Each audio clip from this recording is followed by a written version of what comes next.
खट्टा खाने वाली चुड़ैल। रात को अचानक राधिका मौसी को किचन से कुछ गिरने की आवाज आई। उन्होंने बाहर निकल के देखा तो किचन में उन्हें कोई सफेद साड़ी में दिखा। वो चीख पड़ी, हे भगवान, आलतू जलालतू आई बला को टालतू, आलतू जलालतू आई बला को टालतू। राधिका मौसी को चीखते सुनकर श्रवण बाहर आता है भागते हुए। अरे माँ, क्या हुआ? क्या देख लिया? दादी माँ आ गई क्या सपने में? अरे बेटा, रसोड़े में देख तो कौन है? श्रवण रसोड़े में झांक कर देखता है और उसे कोई नहीं दिखता अंदर। अब रसोड़े में तो कोई नहीं है माँ। कोई सफेद साड़ी में नहीं है क्या? नहीं माँ, कोई भी नहीं है। चिल्लम चिल्ली की आवाज सुनकर काजल भी वहाँ आ जाती है। अब क्या हो गया माँ जी? अरे बेटा, रसोड़े में एक चुड़ैल थी सफेद साड़ी में। अरे क्या कर रही थी वो अंदर? अरे बताया नहीं, कल आएगी ना तो पूछ लूंगी। चुड़ैल जी, आपका क्या प्लान है? माँ जी, रात बहुत हो गई है, आपने कोई बुरा सपना देखा होगा, चलिए सो जाइए। राधिका मौसी सोने तो चली जाती है पर उनको रात भर नींद ही नहीं आती। वो कुछ भी उलझुल बातें सोचने लगती है।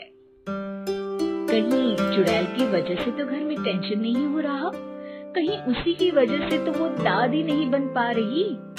सुबह जब राधिका मौसी रसोड़े में छानबीन करती है तो पाती है कि नींबू का अचार गायब है। चुड़ैल नींबू का अचार ले गई? मुझे तो ठीक नहीं लग रहा कुछ। चुड़ैल को भी पता है कि जिंदगी का असली मजा तो खट्टे में ही है। राधिका मौसी झट से श्रवण को फोन कर देती है। बेटा, मुझे समस्या समझ में आ गई है, हमें एक तांत्रिक की जरूरत है। अरे क्या बोल रही हो माँ, तांत्रिक की क्या जरूरत है? आप पूजा पाठ तो कर ही रही हो ना। आलतू जलालतू मंत्र सारे फालतू जैसे कुछ मंत्र पढ़ो, चली जाएगी अपने आप चुड़ैल। अरे नहीं बेटा, कभी चुड़ैल को कम नहीं समझते। अरे तुझे पता भी नहीं चलेगा कि कभी वो छल करके काजल की जगह घर की बहू खुद बन जाएगी। क्या माँ, कुछ भी बोल रही हो? कहाँ काजल और कहाँ चुड़ैल? वैसे एक बात बताओ, काजल को अगर गाने के लिए बोल देना तो चुड़ैल काजल की आवाज सुनकर घर तो क्या धरती लोग छोड़कर चली जाएगी। तुम ना पढ़े लिखे बच्चे हर चीज को मजाक समझते हो। तुम रहने दो, मैं खुद ही तांत्रिक को बुला लेती हूँ। अच्छा सुन, शाम को इमली लेके आना। क्या है कि चटनी खाए बहुत दिन हो गए है ना? नहीं माँ, इमली तांत्रिक से ही मंगवा लो ना, आटा वगैरह भी उसी से पिसवा लेना। देखो मुझे काम करना है। श्रवण रात को कई तरह की सब्जियों के साथ माँ के कहने पे चटनी के लिए इमली भी ले आया था, लेकिन राधिका मौसी के दिमाग में अलग ही फिल्म चल रही थी। उन्हें अब सिर्फ शक ही नहीं यकीन होने लगा था कि शायद चुड़ैल ने श्रवण पर अपना जाल बिछा दिया था, जिस वजह से श्रवण उनकी बात ही नहीं मान रहा था। पर कोई नहीं, आने वाली रात में राधिका मौसी खुद तैयार हो गई चुड़ैल को पकड़ने के लिए। रुद्राक्ष की माला, तुलसी का पत्ता, हनुमान चालीसा सब हाथ के पास ही था, बस चुड़ैल का इंतजार था। और जैसा राधिका मौसी ने सोचा था वैसा ही हुआ। वो चुड़ैल उस रात भी आई, पर वो राधिका मौसी से तेज निकली और राधिका मौसी के उससे पकड़ने के पहले ही वो भाग खड़ी हुई। जरूर बहू पे साया है उस चुड़ैल का, तभी तो श्रवण के कमरे में गई है। और अगली सुबह राधिका मौसी पिछली रात हुए हमले में किन चीजों का नुकसान हुआ उसका हिसाब लगा रही थी। उनके खेमे से एक आम के अचार की शीशी भी गायब हो चुकी थी और वो इमली भी जो कल श्रवण लेकर आया था। राधिका मौसी इस बारे में सोच ही रही थी कि श्रवण जल्दी से रसोड़े में आकर दवाइयों की पोटली ढूंढने लगता है। अरे बेटा, क्या हो गया? अब माँ, वो काजल की तबीयत खराब है, बहुत घबराहट हो रही है उसे। हे भगवान, मैंने पहले ही कहा था कि तांत्रिक को बुला लेते हैं, पर नहीं। अब देखो, उस चुड़ैल ने काजल को अपने वश में करना शुरू भी कर दिया है। हालांकि श्रवण भूतों में विश्वास नहीं करता था, पर अब वो भी डर जाता है और राजी हो जाता है एक तांत्रिक को बुलाने के लिए। कुछ ही घंटों में तांत्रिक आ जाते हैं और राधिका मौसी तांत्रिक जी को सब बता देती है।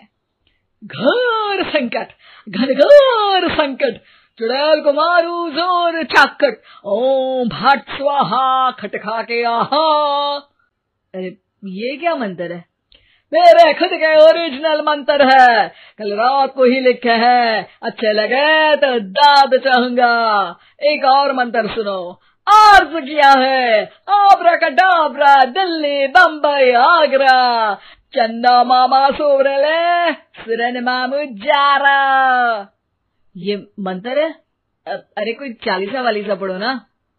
वक्त कम है, 40 नहीं पड़ेंगे, 20-25 में काम चलाना पड़ेगा। अलग निरंजन जाके लंदन, मुफ्त का मंजान घिस मेरे नंदन। अरे जल्दी करो तांत्रिक जी, जल्दी करो। तांत्रिक अपने उल झलूल मंत्र पढ़ने लगता है।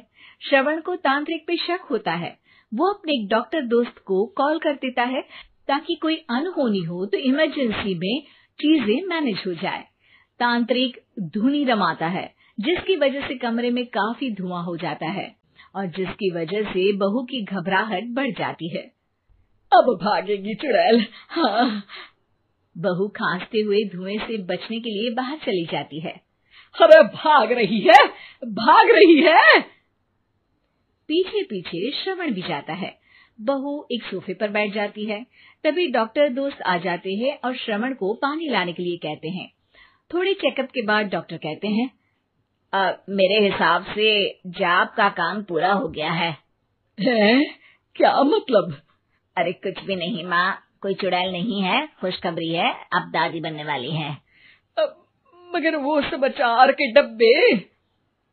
श्रवण दोनों अचार के डब्बे अपनी माँ को दिखाता है, जो कि उनके बिस्तर के नीचे छुपे हुए थे। आपने सही बोला था माँ, वो चुड़ैल काजल ही थी जो खट्टा खा रही थी।